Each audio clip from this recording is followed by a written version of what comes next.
Municipality ఎన్నికల్లో వైకాపాను తరిమికొట్టాలని అవినీతి అక్రమాలకు కేర్ ఆఫ్ వైసీపీ అని తెలుగుదేశం పార్టీ అనంతపురం జిల్లా కదిరి నియోజకవర్గ ఇన్ఛార్జ్ మాజీ ఎమ్మెల్యే కందికుంట వెంకటప్రసాద్ విమర్శించారు. పట్టణంలోని ఆయన తన నివాసంలో మీడియాతో మాట్లాడుతూ అధికార పార్టీ నాయకులకు మున్సిపాలిటీ ఎన్నికల్లో ప్రజలు ఓటుతో బుద్ధి చెప్పాలన్నారు. వైకాపా ప్రభుత్వం అధికారంలోకి వచ్చిన తర్వాత అడుగడుగున ప్రజలను మోసం చేస్తుందని విమర్శించారు. పట్టణ ప్రజలు ఆలోచించి తెలుగుదేశం పార్టీ అభ్యర్థులకు ఓటు వేయాలని కోరారు. సంక్షేమ పథకాలు తొలగిస్తామని భయభ్రాంతులకు గురి చేస్తే న్యాయపరంగా పోరాటం చేస్తామన్నారు. ఖచ్చితంగా మున్సిపల్ ఎన్నికల్లో అత్యధిక స్థానాలు గెలుస్తామని ధీమా వ్యక్తం చేశారు. 9-10 వార్డులో చేసినటువంటి అకృత్యం, అంతకుముందు చైర్మన్గా ఉన్నటువంటి కౌన్సిలర్గా ఉన్నటువంటి వ్యక్తిని ఈసారి డిస్క్వాలిఫై చేయడం స్క్రూటినీలో, అంటే అధికారాన్ని అడ్డం పెట్టుకొని గెలిచేటువంటి వార్డుల్ని తెగనరుక్కుంటూ వస్తున్నారు. కానీ ప్రజాస్వామ్యంలో ఉన్నటువంటి అందం ఏమంటే ప్రజలు అనుకున్నదే నెరవేరుతుంది. మళ్ళీ మీరు ఒక 2 వార్డులో తెలుగుదేశం పార్టీ అభ్యర్థులు లేకపోయినంత మాత్రాన తెలుగుదేశం పార్టీలో పోటీలు లేకుండా పోవడమో, సింగిల్ డిజిట్ పరిమితి మీరు అనుకోవడమో అది కలలుగానే మిగిలిపోతాయని చెప్పి సందర్భంగా తెలియజేస్తాను.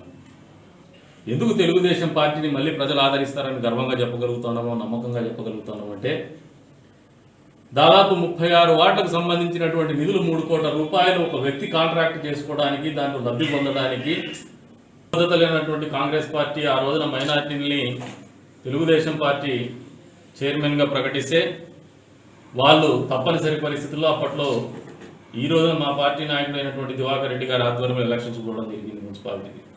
ఆ రోజున తప్పనిసరి పరిస్థితుల్లో వాళ్ళు మమ్మల్ని ఫాలో అవ్వాల్సినటువంటి పరిస్థితి మేమే కల్పించాం. అందులో భాగంగానే ఆ రోజు కూడా పోటాపోటీకి ఎలక్షన్ జరిగితే ఒక క్యాస్ట్ సర్టిఫికేట్ తీసేసి ఇనానిమస్ చేసుకుని అప్పర్ హ్యాండ్ వచ్చింది సిపిఐ పార్టీతో పొత్తులో భాగంగానే.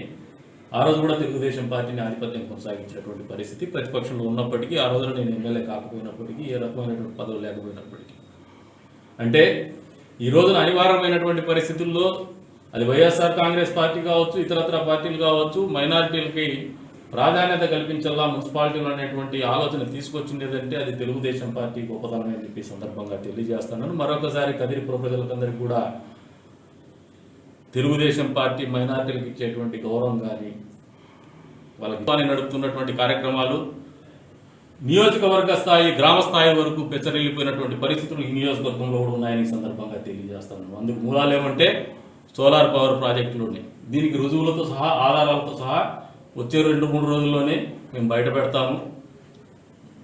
దానికి సంబంధించినటువంటి కీలక పత్రాలను కూడా అందజేస్తాము.